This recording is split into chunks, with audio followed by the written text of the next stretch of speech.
तो जब हम पढ़ाई करते हैं तो कुछ चीजें कॉमन रहती हैं, चाहे आप रेलवे की एग्जाम दे रहे हो, चाहे आप गेट की एग्जाम दे रहे हो, चाहे आप एसएसबी का फॉर्म भर रहे हो, यूपीएससी का, तो कुछ चीजें ना हमेशा कॉमन रहती हैं। तो वो जो कॉमन चीजें हैं आज उन पर हम थोड़ी सी बातचीत करेंगे।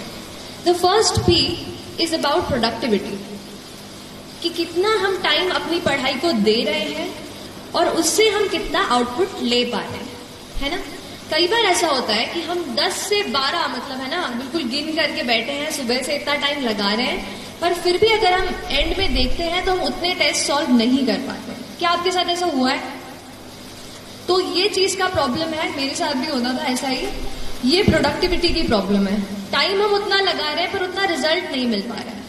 तो उसके लिए तो एक चीज ये की मैंने कि जितने भी डिस्ट्रैक्शन हमारे एनवायरमेंट में होते हैं, जैसे कि हमारा फोन सबसे बड़ा, उन चीजों को थोड़ा सा मैंने कम किया।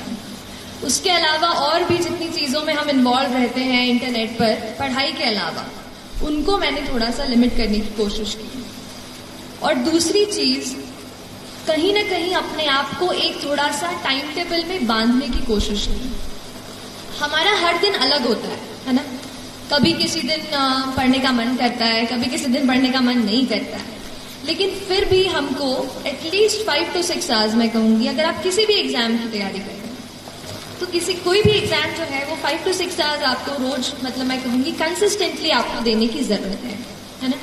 और उसके लिए आप अपना एक कुछ छोटा सा रूटीन, भले ही सोने के पहले आधा घंटा अपना दिन जो है दूसरा वो आप प्लान कर लीजिए, क्योंकि हर दिन नया होता है।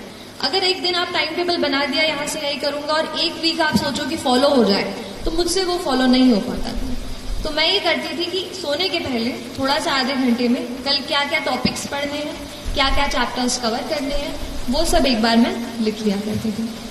जो भी प्रिपरेशन मैंने की उस पर ही बता रही हूँ कि हम सीखते हैं, इसलिए आप खुद अपनी स्ट्रैटेजी, आप अपने आप को पहचान कर अपनी स्ट्रैटेजी खुद बनाइए।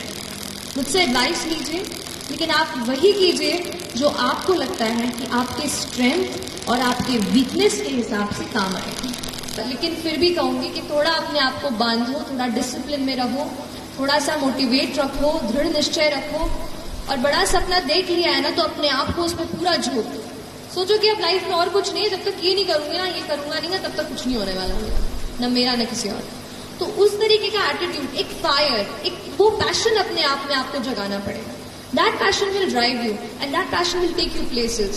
तो 4 लाइन ही है कि डर मुझे भी लगता था फासला देखकर, डर मुझे भी लगता था फासला देखकर, पर मैं बढ़ता गया रास्ता देखकर। डर मुझे भी लगता था फासला देखकर, पर मैं बढ़ता गया रास्ता देखकर। खुद ब खुद मेरे नजदीक आती गई, खुद ब खुद मेरे नजदीक आती गई, मेरी मंजिल मेरा हौसला देखकर, मेरी मंजिल मेरा हौसला देखकर। तो आप अपना हौसला बुलंद कीजिए, बड़ा सपना देखिए, बड़ा सपना देखने से डरिए मत, लेकिन जितना बड़ा आपने सपना देखा है उतनी ही बड़ी मेहनत करेंगे तो आप यहाँ आएंगे और फिर मुझे जरूर बुलाएंगे, है ना।